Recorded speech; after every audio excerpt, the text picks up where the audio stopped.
یہ عنوانات ہیں: نبی صلی اللہ علیہ وسلم کی علالت و بیماری کا ذکر، نبی صلی اللہ علیہ وسلم کی وفات، نبی صلی اللہ علیہ وسلم کے حلیہ مبارک کا تذکرہ، اور نبی صلی اللہ علیہ وسلم کی اولاد اور ازواج مطہرات کا بیان۔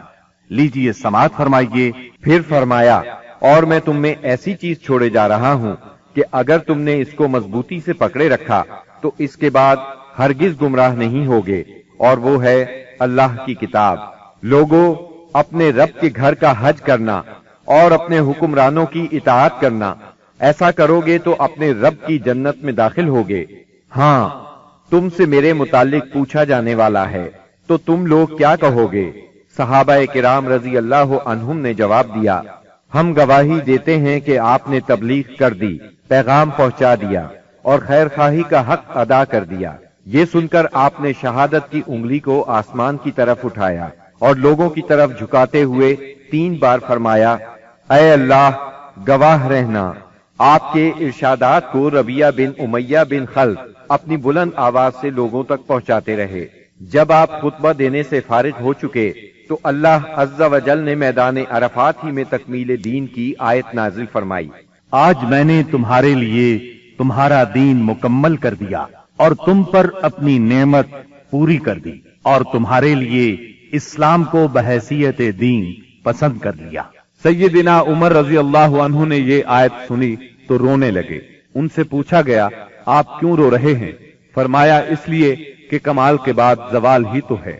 خطبے کے بعد بلال رضی اللہ عنہ نے اذان دی، پھر اقامت کہی۔ رسول اللہ صلی اللہ علیہ وسلم نے ظہر کی نماز پڑھائی۔ اس کے بعد بلال نے پھر اقامت کہی اور آپ نے عصر کی نماز پڑھائی، اور ان دونوں نمازوں کے درمیان کوئی اور نماز نہیں پڑھی۔ اس کے بعد سوار ہو کر آپ جائے وقوف پر تشریف لائے۔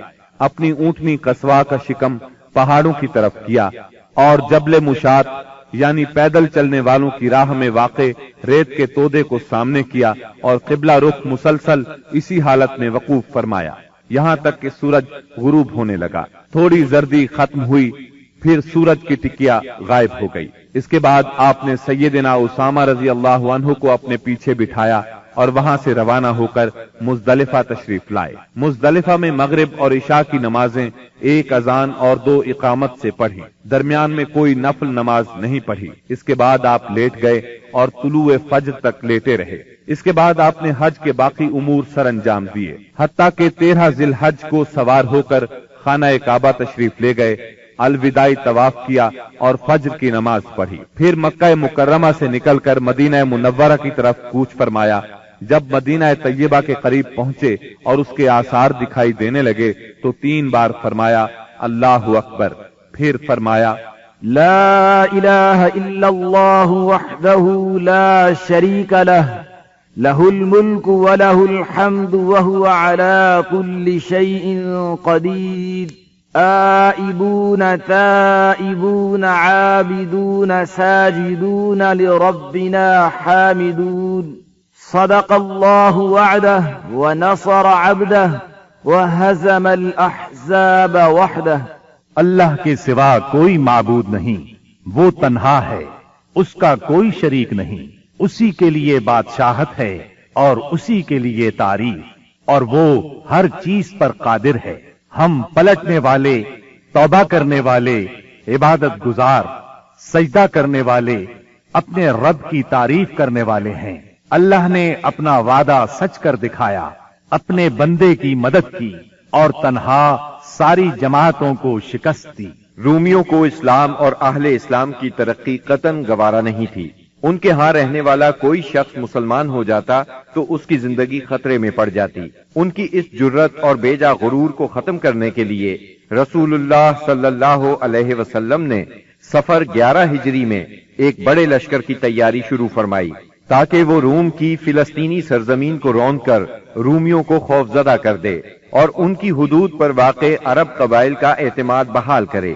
اس سلسلے میں رسول اللہ صلی اللہ علیہ وسلم نے 700 فوجیوں کا ایک لشکر تیار فرمایا۔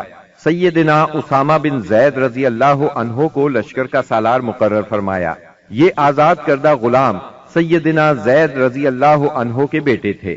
28 صفر 11 ہجری کو بیماری کی حالت میں آپ نے سیدنا اسامہ رضی اللہ عنہ کا جھنڈا اپنے دستے مبارک سے درست فرمایا۔ بڑے بڑے جلیل القدر صحابہ کرام سیدنا اسامہ رضی اللہ عنہ کی ماتحتی میں اس لشکر میں شریک تھے۔ سیدنا علی اور سیدنا عباس رضی اللہ عنہما آپ کی تیمارداری کی غرض سے مدینے میں ٹھہر گئے۔ سیدنا ابو بکر صدیق رضی اللہ عنہ اور سیدنا عمر رضی اللہ عنہ امیر لشکر سیدنا اسامہ سے اجازت لے کر آپ صلی اللہ علیہ وسلم کی عیادت کے لیے آتے جاتے رہے۔ آپ کی علالت میں روز بروز اضافہ ہو رہا تھا۔ یہ لشکر مدینہ منورہ سے روانہ ہوا، مدینے سے 3 میل دور مقام جرف میں خیمہ زن ہوا۔ اس وقت رسول اللہ صلی اللہ علیہ وسلم کی بیماری کی تشویشناک خبریں موصول ہو رہی تھیں، چنانچہ اسامہ رضی اللہ عنہ اپنے لشکر کے ساتھ وہیں رکے رہے، بلکہ اللہ کے فیصلے کے انتظار میں ٹھہرنے پر مجبور ہو گئے، اور اللہ کا فیصلہ یہ تھا کہ یہ لشکر ابو بکر صدیق رضی اللہ عنہ کے عہد خلافت میں روانہ ہو۔ یہ عہد صدیقی کی پہلی فوجی مہم قرار پائی۔ جب رسول اللہ صلی اللہ علیہ وسلم نے رسالت کی تبلیغ اور امت کی خیر خواہی کا کام مکمل کر لیا تو آپ کے اقوال و افعال میں دنیا سے رحلت کے آثار نمایاں ہونا شروع ہو گئے۔ آپ نے 10ویں سال رمضان میں 20 دن کا اعتکاف فرمایا اور سیدنا جبریل علیہ السلام نے آپ کو 2 مرتبہ قرآن کا دور کرایا۔ آپ نے اپنی صاحبزادی فاطمہ رضی اللہ عنہا سے فرمایا، میں سمجھتا ہوں میرا آخری وقت آ چکا ہے۔ سیدنا معاذ بن جبل رضی اللہ عنہ کو یمن کی طرف روانہ فرمایا تو انہیں وصیت فرمائی، اے معاذ، غالباً اس سال کے بعد تم مجھ سے ملاقات نہ کر سکو گے اور میری اس مسجد اور میری قبر کے پاس سے گزرو گے۔ یہ سن کر سیدنا معاذ بن جبل رضی اللہ عنہ رونے لگے۔ آپ نے حجۃ الوداع میں کئی بار کہا، غالباً میں تم لوگوں سے اپنے اس سال کے بعد نہ مل سکوں گا، غالباً اس سال کے بعد حج نہ کر سکوں گا۔ اسی طرح الیوم اکملت لکم دینکم اور اذا جاء نصر اللہ کا نزول اسی بات کا پیغام تھا کہ آپ دنیا میں اپنی مہم سے فارغ ہو چکے ہیں، اور اسی وجہ سے اس حج کا نام حجۃ الوداع رکھا گیا، کیونکہ آپ نے اپنے رب سبحانہ و تعالی کی طرف منتقل ہونے کے لیے لوگوں کو الوداع کہا۔ اوائل سفر 11 ہجری میں آپ احد تشریف لے گئے اور شہداء کے لیے اس طرح دعا کی گویا زندوں اور مردوں سے رخصت ہو رہے ہیں۔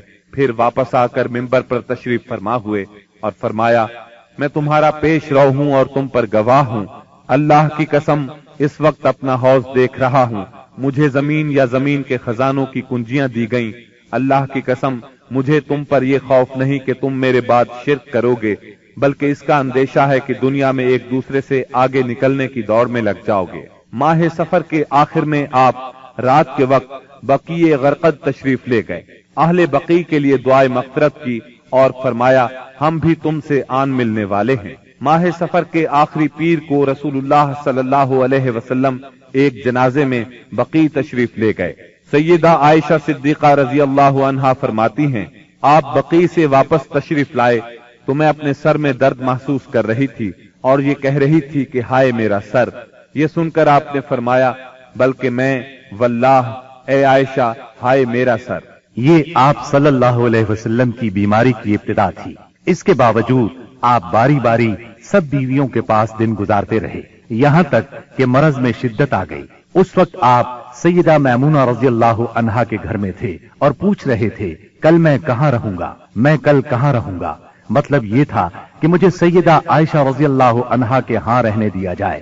چنانچہ ازواج مطہرات نے اجازت دے دی کہ آپ جہاں چاہیں رہیں۔ آپ سیدنا فضل بن عباس اور سیدنا علی رضی اللہ عنہما کے سہارے پاؤں زمین پر گھسیٹتے ہوئے نکلے اور سیدہ عائشہ صدیقہ رضی اللہ عنہا کے گھر منتقل ہو گئے۔ سیدہ عائشہ صدیقہ رضی اللہ عنہا فرماتی ہیں، جب آپ میرے گھر تشریف لائے اور بیماری نے زور پکڑا تو آپ نے فرمایا، مجھ پر 7 مشکیزیں پانی ڈالو جن کا بندھن نہ کھولا گیا ہو، تاکہ میں لوگوں کو وصیت کر سکوں۔ چنانچہ ہم نے آپ کو سیدہ حفصہ رضی اللہ عنہا کے ایک لگن میں بٹھا کر مشکیزوں سے پانی ڈالا، یہاں تک کہ آپ نے ارشاد فرمایا، بس بس لوگوں تم نے کام پورا کر دیا۔ اس وقت آپ نے کچھ تخفیف محسوس کی اور مسجد میں تشریف لے گئے۔ سر پر پٹی بندھی ہوئی تھی،